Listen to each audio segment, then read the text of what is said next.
Sheriff, come on up. So this is there's no vote on this. This is to receive a presentation from our sheriff regarding options for staffing the Shasta County Jail. Thank you, Chair, Board of Supervisors. I have a PowerPoint that we're going to kind of walk through on the presentation that she's bringing up. It'll be a co-presentation by myself, the Under Sheriff Brian Jackson, and the jail captain Logan Stonehouse. I don't think we're going to be able to trump the fireworks we've had prior to this, but hopefully we'll give you a good presentation. So this presentation today, Board, is, as you know, as some of our prior discussions, and you've been working with all of you and administration and staff, is a staffing proposal so we can get the floor of the jail open. In this presentation, what you're going to hear is a kind of a permanent long-term solution to staffing the jail. And after we go through that one, I'll give you a more immediate one. And when I say immediate, it doesn't mean tomorrow that the floor can open, but definitely a plan where we can open the floor a little expeditiously, why hopefully we're working on that long-term plan. So in doing so, I want to remind everybody this is the main objective. This has been the number one priority of the Sheriff's Department for quite some time. Get the floor open so we can move forward with expanding services and expanding the jail and all the other things that we want to do. I will tell you, though, there is no guarantees. We have tried numerous things already. This has been an issue for many years here. I don't know that I can kind of conservatively say I don't know quite the effort's been put into it that this staff has been putting into it. We will get there, but upfront honesty, transparency, there are no guarantees, but we have modeled this off a successful model. So with that, I'm going to bring up Under Sheriff Brian Jackson. He's going to give his segment of it, and then you'll hear from Stonehouse, and I'll be back at the end. And when we're all through, I'm happy to take any questions that you may have. Good morning, Board, Chair. Brian Jackson, Under Sheriff, Shasta County Sheriff's Office. So I'm going to talk on a couple of topics. I've been here before and talked about our core problem that we've had going on at the jail. Just for clarification, I've been the Under Sheriff since last July, so just over a month or so, working with Sheriff Johnson as well as some of our commanders over the last year to try to get the jail issue under control. One of those things, when I first came on as Under Sheriff, 3 weeks in, I was hit with a lot of information coming from the jail about staffing issues, morale issues, culture problems. And so I sat down with the sheriff, sat down with our command staff, and unfortunately we had to make the decision to close the jail to basically stop how the jail was operating, because it was operating in a format that we could not sustain anymore with staffing. There's been presentations about the amount of overtime. I believe there was a resolution some time ago where we formally recognized some staff members about the amount of hours of overtime they were working the previous years. So as I've talked before, and I've spoken with all of you at one point or another, one of the biggest hurdles that we had to overcome was the morale culture issue.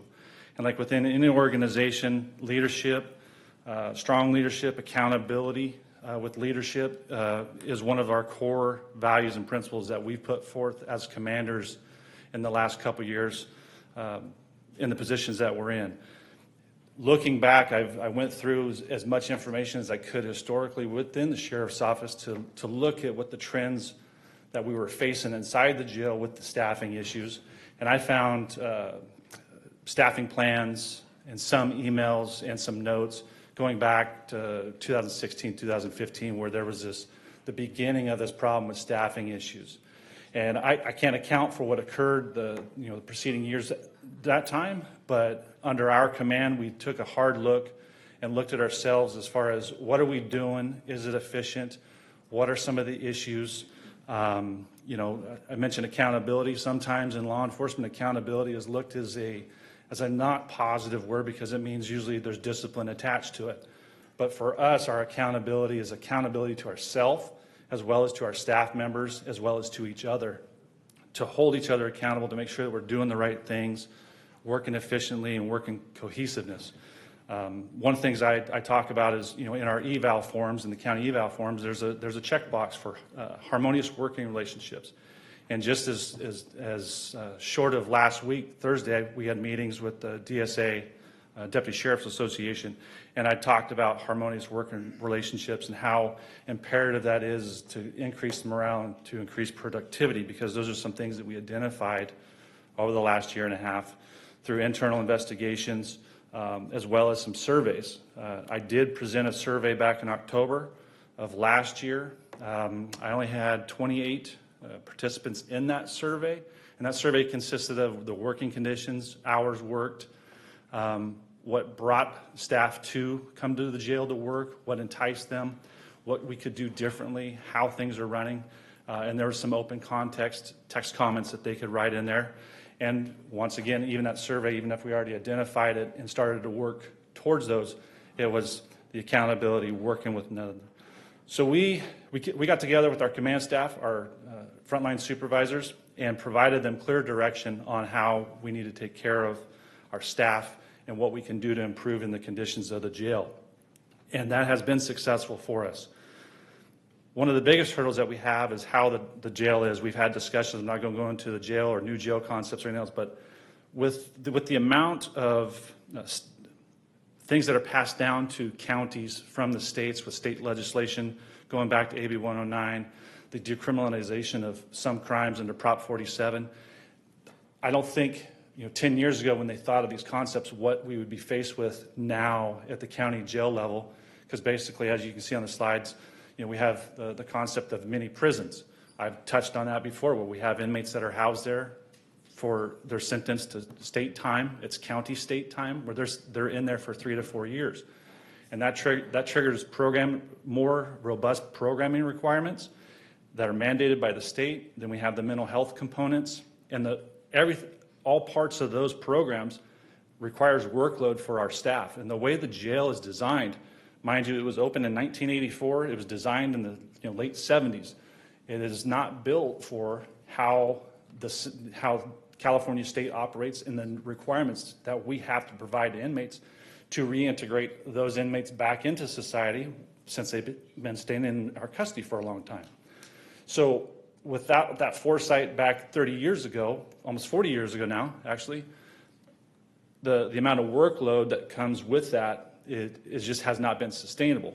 So we've been working on that. Obviously, we have some projects in play to help streamline those, because at the end of the day, we want to work smarter and not harder because of all the increased duties that we have inside the custody division.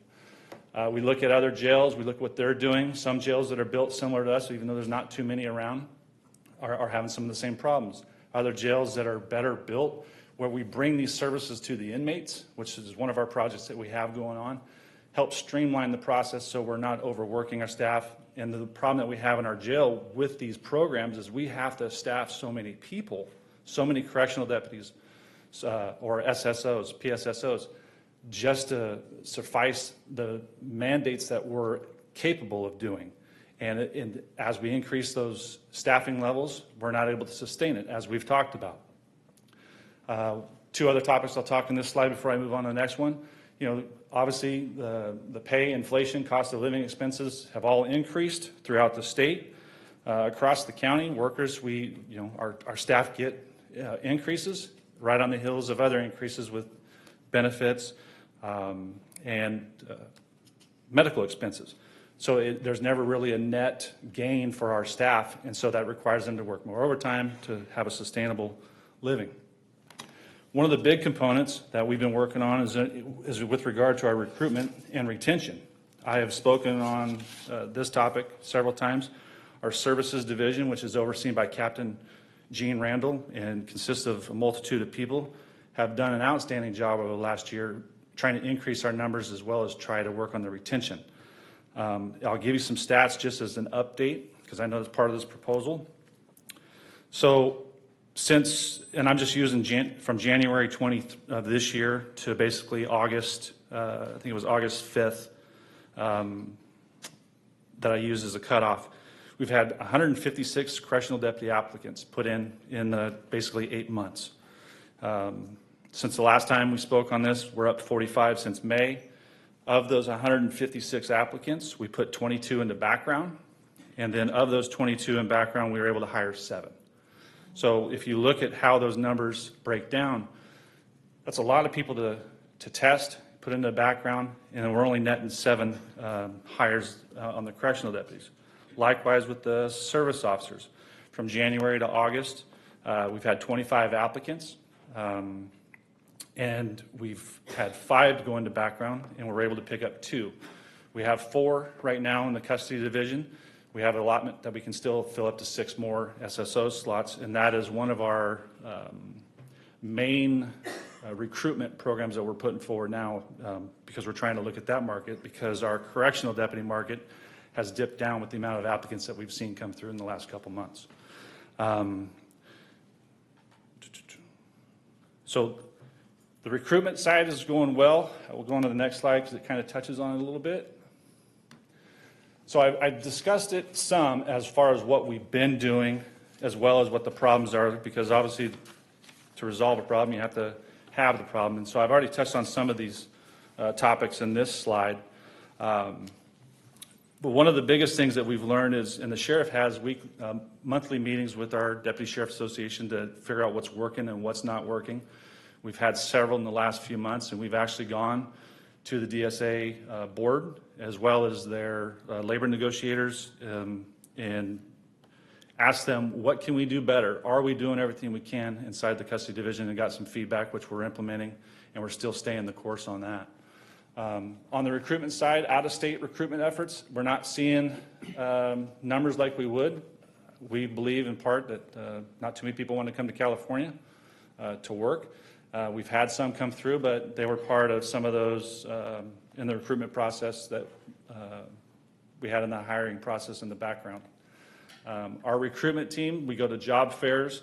We contact the academies. We're reaching out to every resource that we can. I know there was discussion about veterans resources. We have a program for that built in that we just got up and live with last year. So we're putting forth every effort that we can. We're just not seeing the numbers with folks wanting to come in to this side of law enforcement and the correctional deputy side. Some of the big things that we changed is how we do our training and some of our leadership. We've had to make some tough business decisions and move people around because we weren't getting the type of training and efforts that we were expecting. So we had to make some business decisions and move some folks from some of those positions because it just wasn't working. And it goes back to that self-assessment and accountability to ourselves.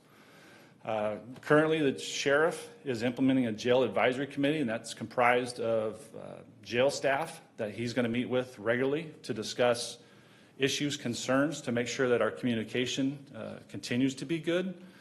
And that is something that he just started. He actually reached out last week and met with several correctional staff members, and he'll have his first meeting, if not at the end of the month, by next month. So as far as the jail inmates, I have spoken on that before as far as the out-of-county contracts. Calaveras County is the only county that is able to sustain that. We still have that contract with them. We run about 10 inmates out of county. But once again, those are inmates that are healthy, not problem inmates. But it does help us a little bit. And we continue to work with with CDCR to streamline and expedite when there actually is an inmate that is a state prison inmate that is going to be leaving our facility. We work with the courts to make sure we get the information packets so we can get them sent off as quick as we can, because during the COVID time, there was a slowdown on that, but we've stabilized that and we continue to work with staff. So just on the transferred inmates as well as with the correctional staff and the service officers that we're trying to gain, we have put forth a tremendous amount of effort in the last 16 months that all of us have been part of the new sheriff administration. And we're going to continue it because we want that floor of the jail open. We do have some hurdles to get through, and this presentation is an option that we have, as well as some other comments that Sheriff Johnson will make. But at the end of the day, we all live in this community, and it is a key point for us to get this jail back open. And it's really going to take a concerted effort for everybody, all stakeholders. I know the cities came at the last meeting. We've met with them, and there is unison in what the needs are. It's just getting the pathway to get there. My last slide is I'm going to discuss, goes along with what Captain Stonehouse and the sheriff are going to discuss further. So we have deputy sheriffs that are assigned to the enforcement division, which handles all of our patrol functions. And all patrol functions includes the rural deputy programs, which I know all of you have been a positive addition that Sheriff Johnson brought to us. The deputies like it. It helps have a little more continuity with the citizens, especially up in the Shingletown area. We've done a lot of good work, Fall River, as well as out in the Keswick area, where we continue to work and we're more responsive. And then on the other side, we have, in the custody division, we have correctional officer, deputy sheriff classification. And there's a differentiation in the penal code as far as what their duties and what they're able to do. Whereas a full sworn deputy sheriff under 830.1A PC and 832, they have full peace officer powers 24/7. And whereas a custody division deputy sheriff, they have limited peace officers while on duty, performing the duties of the custody environment. So it's two different statuses of peace officers and what their powers are. The training that goes into it as a deputy sheriff, it's post peace officer standards and training. It's a 23 basic academy that we all attend as deputy sheriffs or peace officers, and it's intensive training for 23 weeks. Then they come back and do a field training program for another 20 weeks. So they have about 11 weeks of training that we put them through before we put them in their car and let them go about and serve the citizens and protect and serve. On the custody side, they're governed by the Board of State and Community Corrections, as well as STC, which is Standards and Training for Corrections. They have a 5-week core academy, which teaches them custody-related functions to get their certification. And we actually host our own core academy. This year, we're going to have 3 core academies, and we actually pull in other counties' officers that come in and help with that. And that was another good program that we started. And then as for discussion, patrol deputy sheriff, top step is $46.55 an hour, and comparatively to the custody division, the top step, correctional officer, deputy sheriff, top step is $34.95, and that usually takes about 5 to 6 years for a deputy of both those classifications to reach that. So that, I will turn it over to Captain Stonehouse to continue on to discuss further about our staffing plan. Thank you. Good afternoon, Board. Captain Stonehouse with the Custody Division. So I'm going to discuss the main staffing plan moving forward here. Just recently, we've reached out to 15 other counties, 15 other entities with jail operations, and we've kind of compared what we are doing now as to comparison to what they're doing and what's working throughout the state, the North State. Jails with similar models to what I'm going to present here in a second, such as Placer County, they hold both sworn peace officer deputy sheriffs and correctional deputies in their facility, and they are fully open. They do not have level shutdown. They do not have units shut down. Of course, everybody throughout the state is short-staffed, and that's just ever evolving, but moving forward here. So this is our new staffing plan. If you look at this, this is for our transportation to and from the new courthouse. This is for our state transportation for our folks picking up inmates throughout the state and from other entities.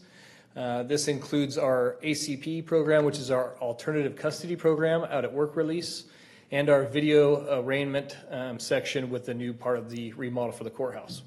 What we're looking for here is one PSSO, Public Safety Service Officer, for that court transportation that we are remodeling over there in Department 1 or 2.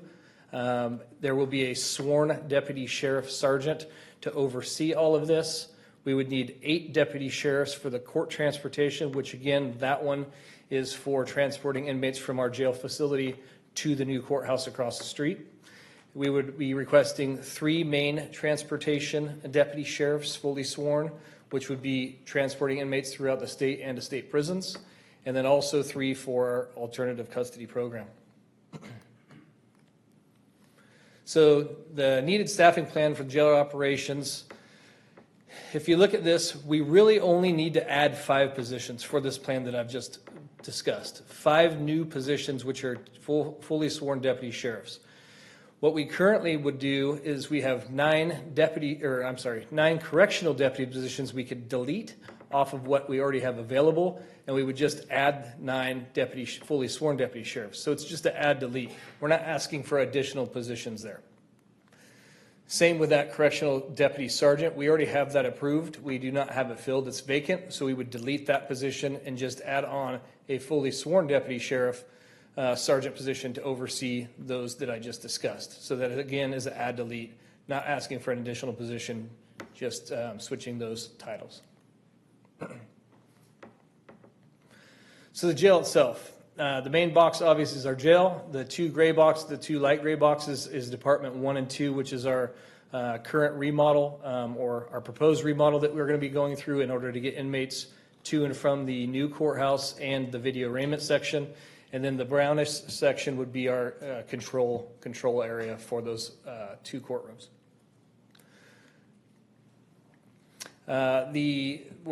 You see the patrol car there, that is going to be our intake area for the marshals to be able to come over, pick up our inmates, and transport them over to the new courthouse, and also drop them back off after they have their proceedings.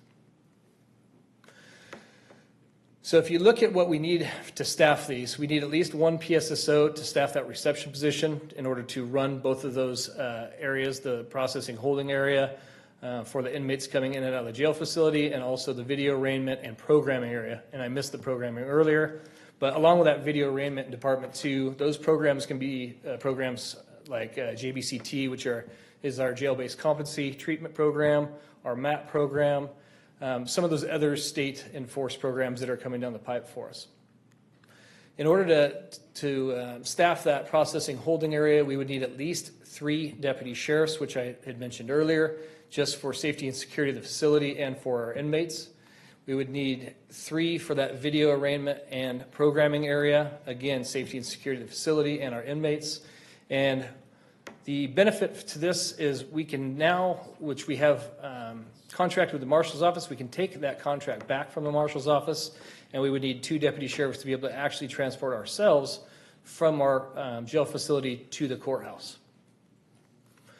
Of course, our state transport is what I discussed earlier throughout the state, taking inmates to the state prisons and to other facilities. That would require 3 deputy sheriffs in order to accomplish that, along with the 3 down at alternative custody to run our work release program there. That one there is that would be our sworn deputy sheriff sergeant who would oversee all of those employees. Now this proposal here would allow us to absorb 6 correctional deputy positions back into the jail facility because that's currently what we have approved for those programs outside of the new transport because we don't have any approved for that as of right now. So we would be able to absorb 6 of those back in the jail facility to staff the levels of the jail. Now, I know a lot of the questions came forward with, if a deputy sheriff gets hired for those positions in ACP or our transport, what do they have to go through? Well, of course, they have to go through the 23-week post-academy. They also would have to go through the 5-week, it would actually be 2-week refresher for the Corps since they already have their post, and that is for the jail portion. They would have to go through a jail training officer program and a field training officer program. So they would have to complete both those to house those bodies that I just mentioned earlier. Really, the only thing we have to do is just change some specific language in our job duties and clarification on the job description. We wouldn't have to change much else. Oops, let's go back. Some of the advantages of this, obviously right now, it's been easier for us to hire patrol deputies. We're closer to being fully staffed on the patrol side, way more than we are on the correctional side. This brings a higher level of training experience. You have the 23-week post-academy that I just mentioned, along with the 2-week core academy. The mentorship, that goes without question. That kind of helps us solve some of those issues that the undersheriff discussed earlier. And if in fact, such as Hawaii, when they have a major disaster, if that happens, we do have those sworn personnel in those positions that can go out on a major fire or a major disaster to help with those. Currently, if we have those correctional deputies in place, they cannot go out by themselves. They have to go with a sworn deputy sheriff in order to assist in those disasters. This is a proven model. Placer County does run this model along with some other agencies in the state, and they are successful with this model. This also, a lot of deputies that we've lost, correctional deputies in the jail, they've went to other agencies such as the Marshal's Office that are working a Monday through Friday, 8 to 5. This allows some of those folks to be able to take these positions here if they don't want to work that graveyard shift or the weekend shift. And as I mentioned earlier, we can take back over that transportation contract from the Marshal's Office. And this one here, the transportation, this project, this proposal here would be roughly about 1.7 million in addition to the annual jail budget, and that is from our CFO, our Chief Fiscal Officer. But the Marshal contract that we have currently costs us about $800,000 and about $110,000 with some training and other equipment costs. So that yearly that we're already paying, if we took that back and did that ourselves, really we're going to be saving $800,000 in that contract, and we would only be a net increase of $900,000 for this entire proposal. This here is just kind of the breakdown. I know it's kind of hard to see, but this is with the 5 additional positions we would be requesting, and then the add deletes for the 9 correctional deputies, 2 deputy sheriff, and the 1 correctional deputy sergeant, 2 deputy sheriff sergeant. And down in the bottom green, it's about that 1.7 million, 1.669.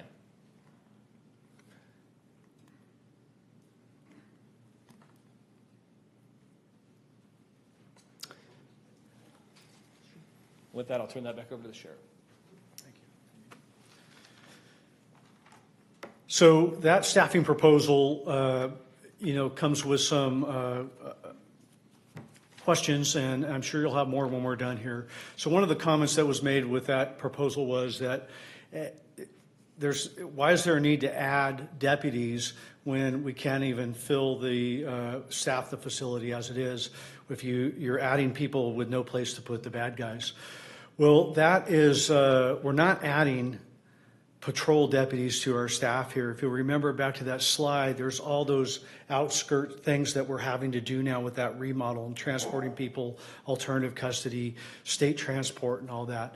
We need those additional 5 positions to run those operations. That's what they're for. And just to reiterate, by doing that staffing plan and getting those sworn positions assigned to the custody division there, we suck back in 6 positions into the main facility itself to help staff that facility. And second, if our deputies come off the streets to staff the jail, what happens is that creates another problem. We're going to be trading one problem for another. You're going to have, like the undersheriff mentioned, the Shingletown project where we clean up that property, the Keswick property where we're getting rid of squatters, the drug houses in Lakehead. All those other things that we're doing now will suffer, and we will have to pull deputies back and really reduce our service to this community. And then we'll have a staffed jail, exposed rural communities, and the 2 cities will be filling our jail with their bad guys, and our poor citizens will be underserved again and suffering in the rural areas. That's why we're trying to get to a solution of not pulling deputies off the street to staff the jail. Now, ultimately, if all else fails and it comes down to it, of course, that's what we'll have to do. But we're looking for solutions where we can serve our entire community in the best way without crippling it in some other aspect. So I want to reiterate that this is not the immediate fix to open the floor. This is a strategy for long term where we can staff it. It's a fix. It's no longer a problem, and we don't have to get here again. This plan will take time to implement because it takes training, as you saw, academies, recruitment, and all that to get, but we're very confident that this will work.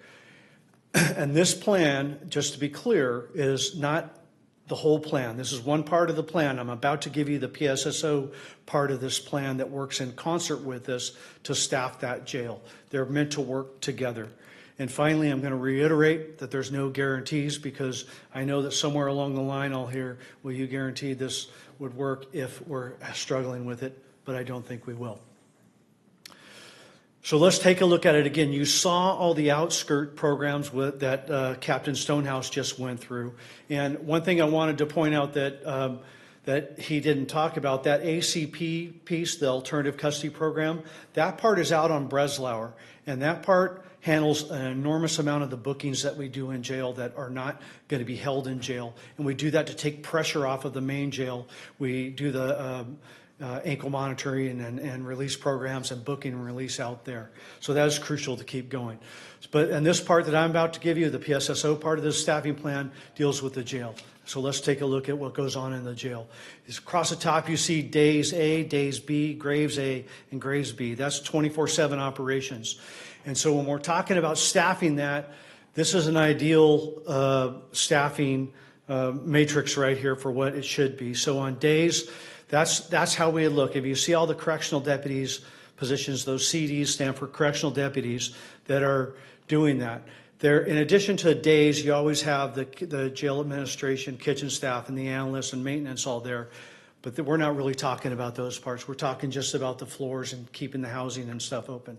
So back to that side, that's 19 positions to run a day shift. We're actually doing it with 13 right now. We're down to bare minimums on that. On the graveyard side, it gets a little less because we don't need that court deputy, don't need the reception. So typically it should be 17 for our graves, but we're doing it with 12. I'm giving you this so you can understand the staffing matrix and show you how the PSSO position can supplement that. So same staffing that I just showed you on that side. So let's take a look at days A. If you were to, all those positions don't have to be correctional deputies. There is room for more PSSOs. For that day watch alone, we can do 6 PSSO positions there. PSSO is a public safety service officer, by the way, and they're a support role class. So if we could do this, this would start freeing up more of the correctional deputies. We could spread them out and open those floors. On a typical graveyard, we can switch out for 5 PSSOs per graveyard. So if you compound that across the board, you're looking at a total of 22 PSSO positions that we could use and be hiring for at a much lower cost and much more efficient operations to start running that jail. Now again, that's for inside the jail we're looking at. That's not for the outside that we're proposing for the sworn positions. So PSSO, I told you, is called a Public Safety Service Officer. Here is the current setup with that position. First of all, in the job description, you notice they're non-sworn paraprofessional civilian personnel that are used in support services. Now, not every PSSO for the Sheriff's Department works in the jail. Most of them do, but some of them are assigned outside of the jail. But we're talking, for this purpose, we're talking in the jail. So I tell you that because one of the job duties there is fingerprinting. PSSOs inside the jail do not have inmate contact. They don't handle the inmates and fingerprint them in there. They primarily run the panels and process paperwork and do non-inmate contact type of work. So currently they're getting paid entry level of $17.48 an hour up to $22.30 an hour. Now there was a agreement prior to me coming in, a contractual agreement that if they're assigned to the jail, they get on top of that a $3 an hour stipend. So in the green there, you see what the actual is for that position now, which is starting at $20.48 an hour and topping out at $25.30 an hour. But the problem with that is that top out may not be such a bad wage, but that's 5 years into it.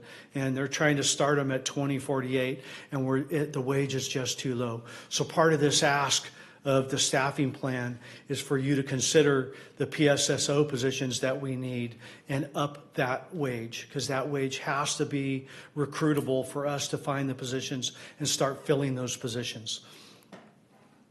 It also, by adding the PSSO back into the mix here, we create a career path for people, which is kind of absent at this point. You come in as a PSSO, and my really flagship case, which I always use, is my undersheriff, who came into the jail 27 years ago? Real close to 27. As extra help, PSSO, correctional deputy, and worked his way to the deputy. This career path right here that I'm showing you, and now he's the undersheriff. So by doing this PSSO route, they can come in and go to a correctional deputy, work their way there. Some people are very happy with that correctional deputy as being a career, and they work very well at that. Others have aspirations to move on to deputy sheriff.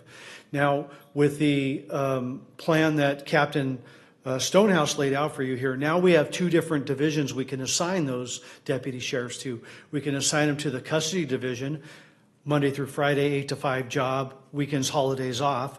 Very attractive to the older deputy or to the deputy that doesn't want to work shift work or has a family and wants that type of hours. Or they can aspire and go to the enforcement division and be a patrol deputy.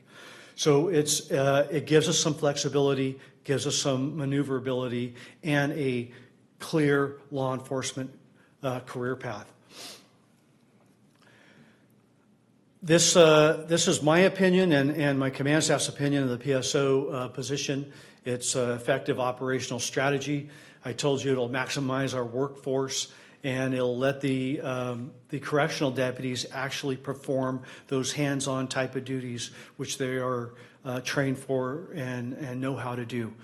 The other option that's not realized in this is the pay scale. Of course, the PSSO at the current pay scale, we're not going to be able to do it. The board here was gracious enough to add PSSO positions already. We tried it. We've been not successful at all with that recruitment. We've even lost a couple because of the pay. They just went back to their old job because by the time they paid for their benefits and stuff, they weren't making as much and they weren't able to stay. But they did like the job. And I just want to reiterate this, the PSSO position won't work for that outside transportation and alternative custody part. Okay, so that's your staffing plan for your permanent fixed and long-term plan. I'd like to talk about options for getting the jail open immediately as soon as possible. We did hear, I forget which one of them talked about the cities coming forward, and it's a priority in the community for that jail to get open and the support, and they've come to me and said they want to help and they want to be part of the solution. Well, here's a solution for you, folks. We need a total of 12 total positions, 12 bodies, and we can open that jail of the floor, or that floor of the jail, immediately. And when I say immediately, it's not tomorrow, but it'd take a little time, but it'd still be quick. And so what I'm asking is all my public safety partners chip in and be part of this solution. So first, as the Sheriff's Department, we would give 2 of our sworn deputies and 2 non-sworn, probably our CSSOs or our cadets or something, to this plan. If we could have RPD give us a sworn body, APD give us a sworn body, the Marshal give us a sworn body, the DA give us a sworn, and probation give us a sworn, that's our 7 sworn to make up this plan. We need 7 sworn, 5 non-sworn. The 3 other non-sworn balance that you see are not accounted for there can come from anywhere. I don't care. It could come from the auditor's office, could come from HHSA, could come from anywhere else in the county, one of the other departments. They're willing to give them to us because we will train them and we will take care of that part. Now, as part of this plan, what I would ask the board to consider is that if these agencies do step forward and give us somebody, that we pay for that person's salary while they're in there. I think I have the budget savings in the Sheriff's Department budget alone from the holes I have. Plus, if we're asking them to contribute a body, I'd have a tough time asking them to also pay for contributing that body. It's the body we need to open the jail. Now, another option that they can do in doing that and providing a body is I would suggest that we do it on a 6-month rotation. So I'm asking for them to give me an 18-month commitment, 3 6-month rotations. At the end of that 18 months, if we haven't come around and been able to staff the jail, they can pull their people and we will fall back and start pulling our deputies from the street if that's what it takes at the end of the 18-month. Because their concern is that they don't want to, because I've met with everybody up there that you see, except for the outskirt non-law enforcement department heads of the county. I haven't met with all of them yet, but everybody else I've met with. And one of the main concerns is, well, are we going to give you this body and make this commitment, and the Board of Supervisors is not even going to pass your staffing plan. If that's the case, we're not going to do it because then it'd be for naught. So they want to know that we're moving forward with a solid plan in order to contribute to being part of the solution. Now, I can tell you that the talks have gone good, and it's difficult with most of them there. Almost all of them are willing to try to work to help us out. There's maybe one agency that is not, but I haven't asked for a specific commitment yet.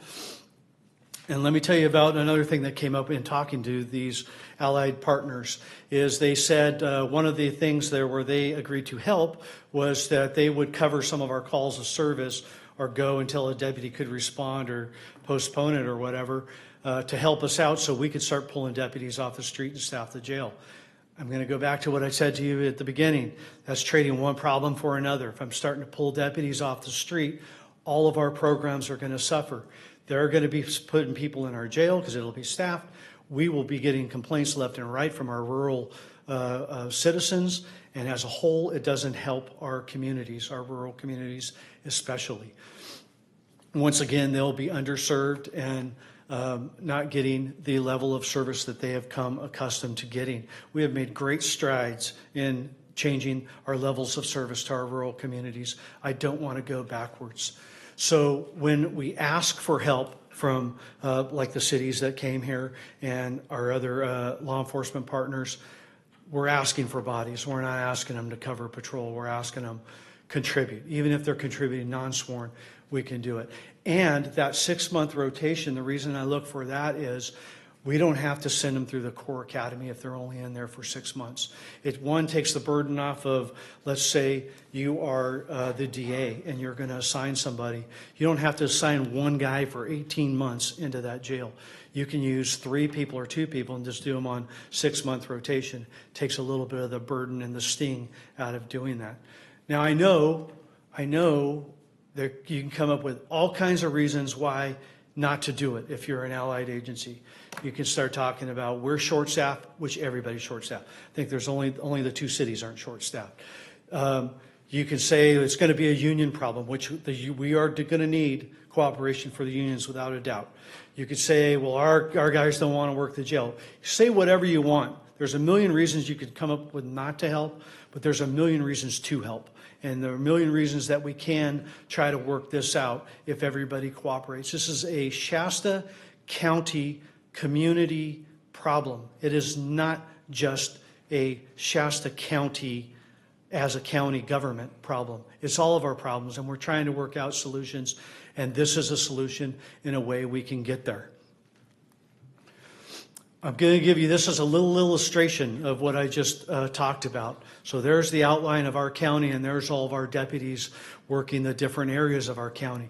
You start pulling deputies off of the street to staff the jail, and you will have a minimum deployment out there where we now can't start going to certain type of calls, where our rural areas have no coverage, where our jail is staffed, and the cities are the only ones filling the jail with their arrest, where our MET, marijuana eradication team, our drug task force, our detectives, our rural deputy programs will all start to be diminished and even removed while we're running the jail.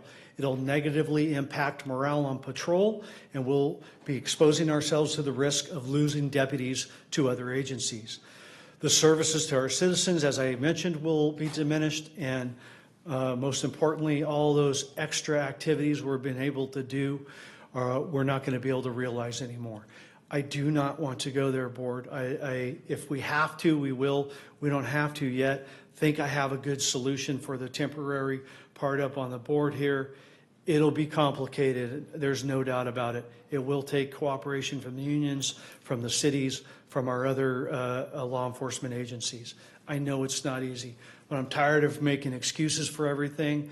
We're trying to solve problems for this county. I'm trying to bring you solutions. There's another solution, and it always comes down to funding. And funding, you know, is the staffing plan was funding, the intermediate plan is funding, and long-term there's some other fundings.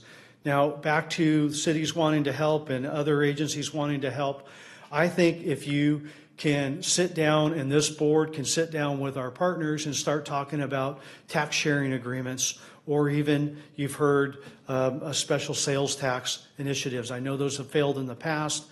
This hasn't been approached, to my knowledge, at least since I've been here.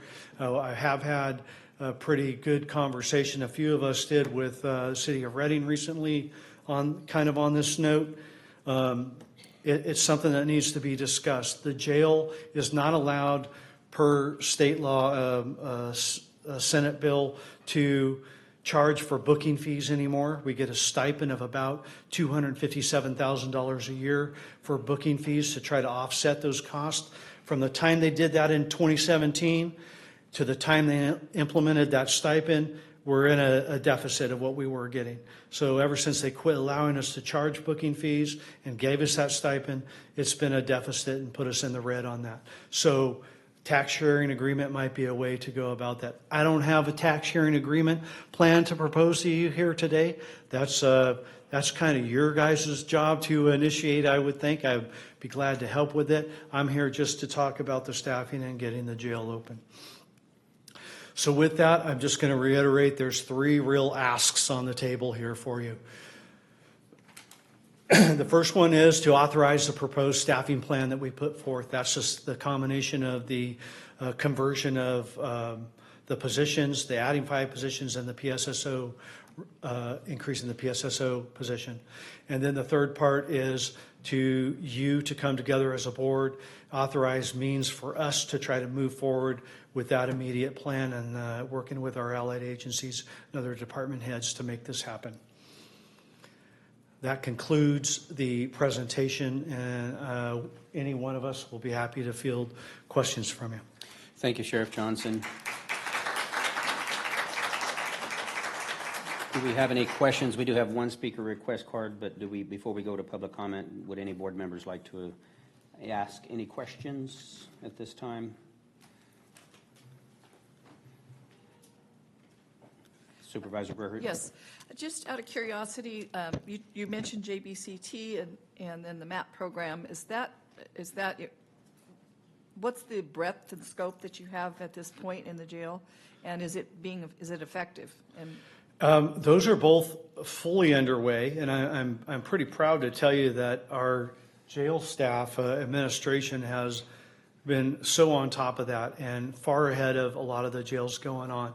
And that we're getting tasked with more and more of that, and that's part of the reason for that remodel in those programming space. And I could tell you, as we have to do more, that's why we need the bodies. Did you want to add anything to that, Captain? Yeah, the only thing that I would like to add is, in the jail currently, we just don't have the space for that programming, so we have them running, but it's at the minimums. So when I mentioned JBCT, MAT, EASE, which is the early access program the state just sent down the pipe, if we were to have that expansion, those programming spaces in Department 2, we'd be able to actually bolster those programs, along with the schooling part for the inmates, religious services. I mean, there's several. I can keep going and going. There's so many programs that we have. We just don't have the space for them right now. yeah, and those kinds of programs will actually help with the, I guess you'd say, attitudes in the jail, and then in the long run, it helps staff because they're not dealing with people quite as agitated or unhappy. You know, keeping them busy and engaged in programs with positive impact on improving their attitudes and their mental health, et cetera, I think is a really positive thing and something we really should be striving for. Yeah, absolutely. Supervisor Kellstrom. Yeah, first of all, thank you guys for a great presentation. Really appreciate all your hard work on this. CEO Rickert, if I don't mean to put you on the spot, but we discussed this last week, the PSSO positions, about increasing those. Is that something that's going to be on a future agenda here, or something this board needs to discuss in closed session, or where are we at on that? Okay, to address that, I had conversations both with the chairman and with Sheriff Johnson.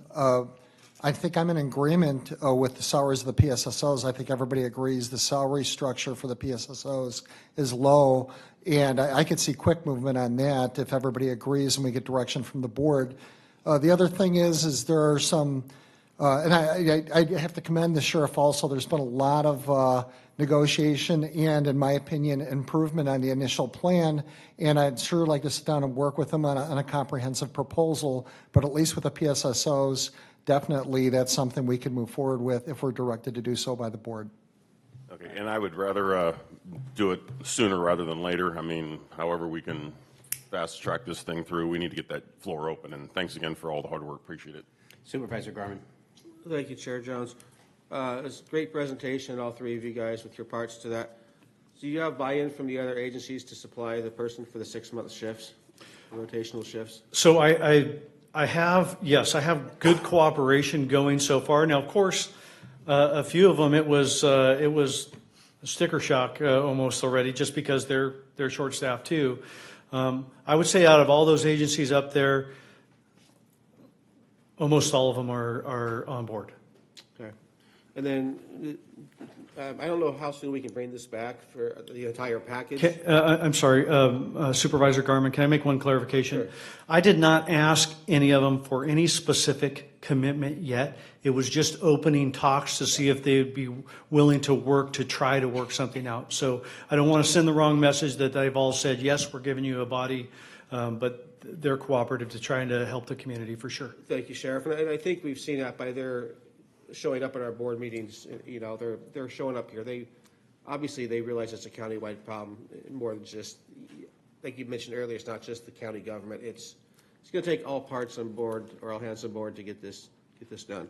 But with that, Sheriff, has there been discussions to bring all this back, or do we need to make a motion for that? Or Yeah, we're still just under discussion. We do have public comment too. Okay. So I expect some action shortly. okay, thank you. Supervisor Rickard. Yes, I was going to ask the same question. What would it take to, do we need to agendize this? Or can we agendize this? And if so, can I make a motion to put this so we can bring it back? Is that a yes? Yeah, we're just under So- discussion. And Okay. would you like to hear from the public before we get into motions? I guess so. Supervisor Cry. I know we discussed this, Sheriff Johnson, on the phone, but I think it'd be good for the public just to know that it's been thought of a little bit. But could you articulate a little bit about unions and some apprehension you could see possibly with unions not being super on board with it to a point? Yeah, that's probably the number one hurdle, Supervisor Cry. The unions are going to have to come to the table because it's out of their typical job description for a lot of them, for a police officer, let's say for one of the cities, to come and work the jail. It's different, I know, and it's innovative and it's not normal. But if anybody has the power to do it, the unions would be able to have the power to do it with their associations and allow that. And it's not just the sworn we're talking about here, because we in the sheriff's office have even used records staff to go fill in at the jail.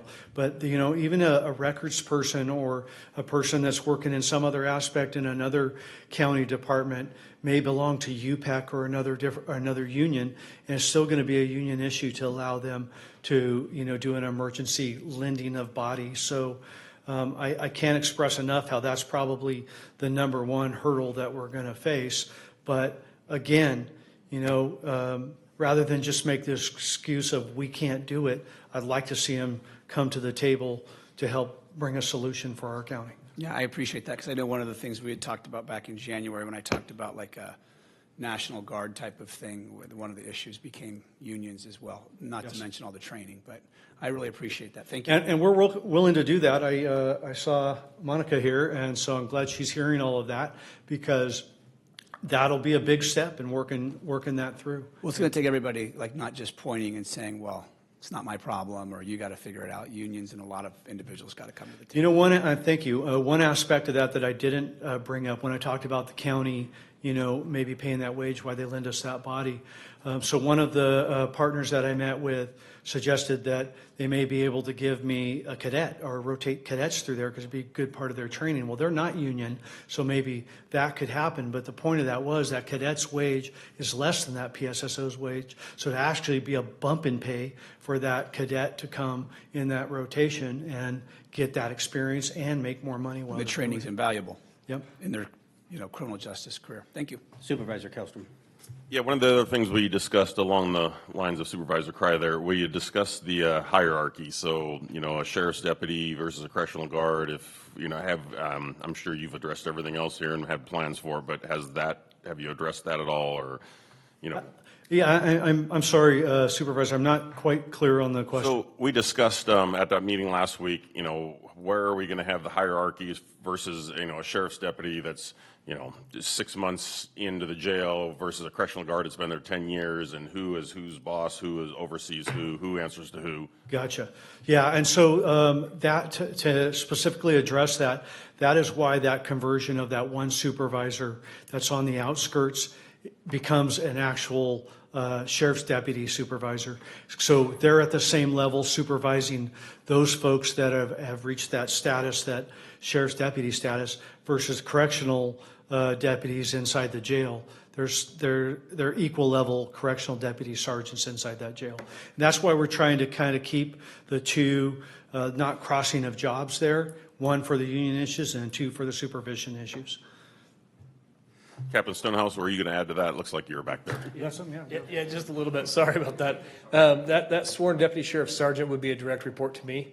The two correctional deputy lieutenants would obviously still oversee everything within the jail facility. But that sworn sergeant would be a direct report to me. All right, we do have a few speaker requests. First up is Stephen Kahn, followed by Lisa Jensen. And if anyone else would like to address this, please come on up or fill out a speaker request card.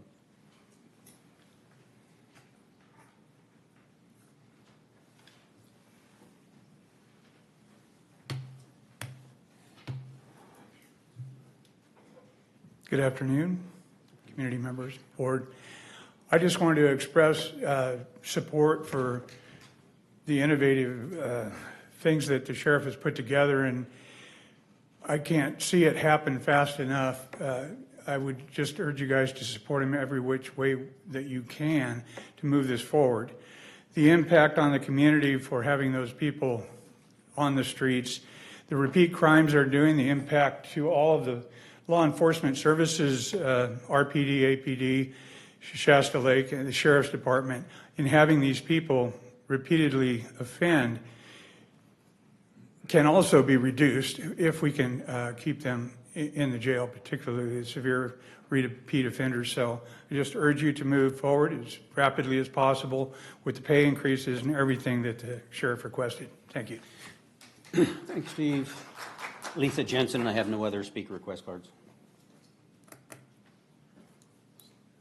Good afternoon. I did want to say, listening to Sheriff Johnson's plan, I think that it's an excellent plan, very creative and thoughtful.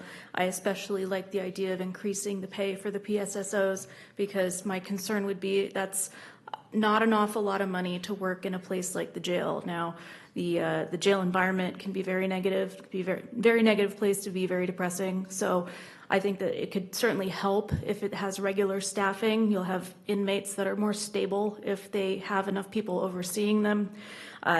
Being able to keep people in the jail also helps make sure that those people are processed through the justice system more efficiently. And so then the courts are not spinning their wheels, and then you save money in the long term. You get these people through the system. As far as the loaning out of bodies, I do think that there could be a roadblock there where if you are somebody who's at one agency that's overseen by, say, the city, and then you're going to go be on loan with the sheriff's office, I think you'll want to make sure that those people are assured that they're not going to see any sort of unexpected side effects to, say, their pensions or their benefits or anything like that. So I think getting in touch with the unions and making sure that those are not going to be collateral consequences, because you don't want the people who are taking this 18 months out of the agency that they intended to work for, and then suddenly they go ahead and help out, and then they have to bear the burden of trying to straighten that stuff out. So I think the sooner everybody can get clarity on the jurisdictional issues, the benefits issues, any kind of situation where somebody has to report to somebody else, I think those people are going to be a lot more excited to help out if they know that they're covered. So I think if you guys can answer those questions, that's going to help in the long run. Thank you. Thank you, Lisa. Would anyone else like to address us? Terry coming up.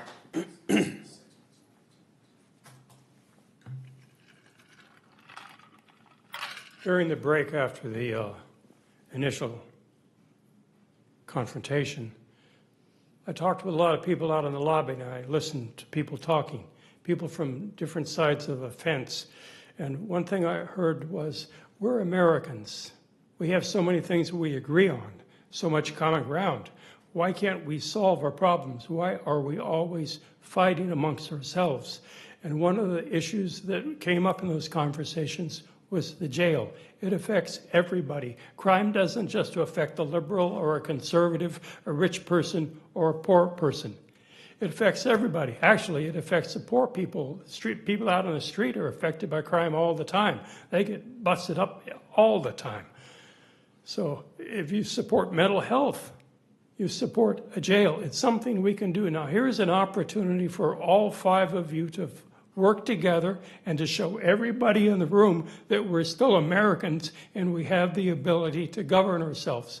I'm not in a position to judge the sheriff's plans. It's way over my head.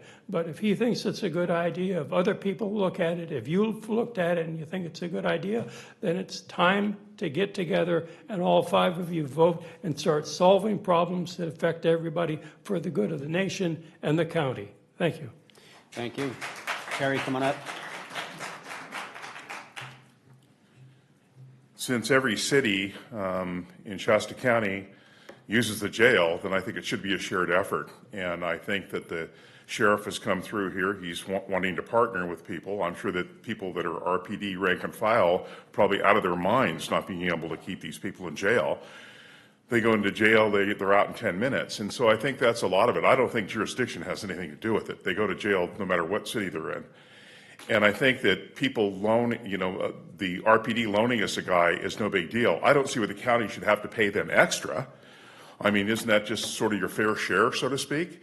Shouldn't we all be in this together? Shouldn't everybody be sharing the burden that we have with crime in the community? We just had a gentleman come up and talk about how we're supposed to get together. Well, how about the agencies? Shouldn't we have the agencies get together and have them say, okay, Sheriff, we're going to help you with this. Okay, Board, we're going to help you with this. I don't think we should pay them any extra money. I like the idea of using the cadets. I think that's a great idea.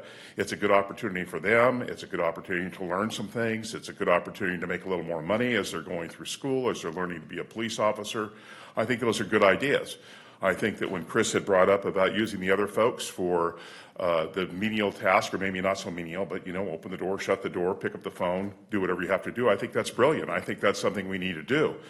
Now, if the union isn't going to go along with this, then shame on them. Shame on them. Because isn't this a community project? Isn't this something for everybody in the community? Everybody wants it. Everybody needs it. We all know what's going on in Los Angeles. You can't even walk down the street. I know people that live down there that buy old cars because they're afraid if they take their new car downtown, they won't ever see it again. We've gone into this. We're tired of catch and release. There is a plan that's viable. Needs some tweaking, whatever you guys think it needs to tweak, but I think that the other agencies and the cities can chip in the money to send their own guy and pay for it themselves as part of a team. So I think that as we go on with this, there's a lot of good ideas there. There's a lot of things we have to do and we need to do, but we need to get this problem solved. And if it means everybody working together, and that's what we're going to have to do. So anyway, that's what I think. Thank you, Terry. Hey, Terry, I think with the gap that the sheriff, and correct me if I'm wrong, but I think the gap that the sheriff is talking about is if we were to take somebody from another agency, another department here that was maybe making $16, $17 an hour, and we put them in the correctional facility for the 6 months, that extra pay there, then the sheriff would take that on. So not so much an RPD officer, but another staff member that would fill in one of those PSSO positions. Thanks for the clarification. Concerned citizen, come on up. Trying to not cause any emotional damage. So I have a question on, did I hear we were going to change the language in the hiring process? Does that mean lowering the standards at all? Because I know when you lower standards, it creates lawsuits, and I think we should be aware of that and careful. What about people that have been working in the jail for a long time and deserve some advancement? Like they might want to work on the streets or work on the beat and get out of the jail. Are they going to have that ability, or is that going to be put off till later on after all this mess gets figured out? I have family that works up there, and I know they're concerned about that. I'd also like to know what happened with the ABO 9 money. I mean, Does anybody have any answers? What happened with the AB 09 money? Wasn't that supposed to go to help with the jail and all that? Or I don't know. There's a lot of unanswered questions I'd like to have answered if possible. Yeah, that's about it. Thanks, guys. Thank you. Under Sheriff Jackson, did you want to address any of that? I see you heading this way. Yes, sir. Thank you, Chair Jones. I think there's 3 questions. Change in the language is on our application flyer, where if somebody wants to be a deputy sheriff, they can choose to apply for the custody division or the patrol division, and it's just on the flyer. Definitely not low on our standards. So, the second question was, shoot. Oh, if we do have that program, we have deputy trainees. So currently, it's a lot of times it's open to our correctional deputy staff. They can test. We send them to the academy. We have one right now that we pulled from the jail. That's at the Butte Academy. We had several others the last go around. So we do pull from within. In this model, if we have, let's say it happens and it's full, and we have all the custody deputy sheriffs and we have patrol deputy sheriffs. If there's a patrol deputy sheriff position that comes available because somebody promotes, retires, chooses to leave or whatnot, and now there's a vacancy on in our enforcement division, the first opportunity would go to the custody deputy sheriff. Hey, does any of you, 8 or 9, however many there are, does any of you want to come out to patrol? Yes, we'd send them out to patrol first and then backfill on the backside. As well as if there's no openings, we would also fill off the flyer from custody to patrol. So it's fluid. Because we definitely, as Sheriff Johnson had up there, we're looking at the career path. And so definitely anybody that is qualified, makes it through the patrol process, we would definitely look from within first. And the AB 109 monies, we have those monies allocated to us through probation, and they're used to help staff our AB 109 enforcement as well as the jail. So those monies are there. Thank you. Supervisor Kelsey. Yeah, I was going to say there's probably more chances for movement or get onto the streets or more opportunities when the jail's fully staffed. I mean, right now, I don't think these guys can afford to lose anybody. So I would think that. People start out in the jail so they can move out on the streets, and they've been with COVID and all. Sir, wait. Thank you, sir. Yeah. That's something that is something we do for sure. All right, we'll bring it back. There's no vote today, but obviously I think we want to make some direction.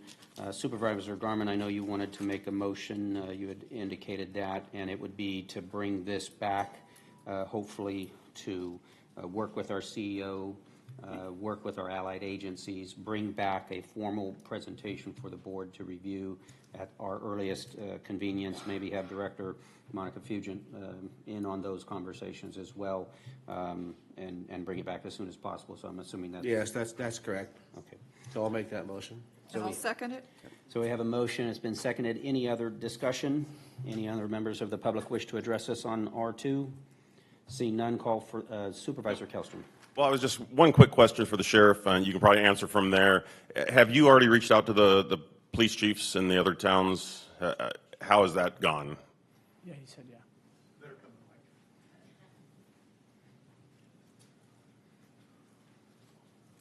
Thank you, Supervisor Kellstrom. Absolutely. The last thing I want to do was come here and blindside all those partners before speaking with them. I had individual meetings with everybody up there, again, except the county department heads that aren't law enforcement. I haven't met with them. But Redding and Anderson are both on board and ready to help out, or as far as you can tell? The majority of those agencies that I talk to up there are. Okay, fantastic. Thank you so much. Any other questions or discussion before we go to the vote? See none, call for the vote. All those in favor? Aye. Those opposed? Passes unanimously. Thank you, guys. Thank you, Sheriff, Under Sheriff.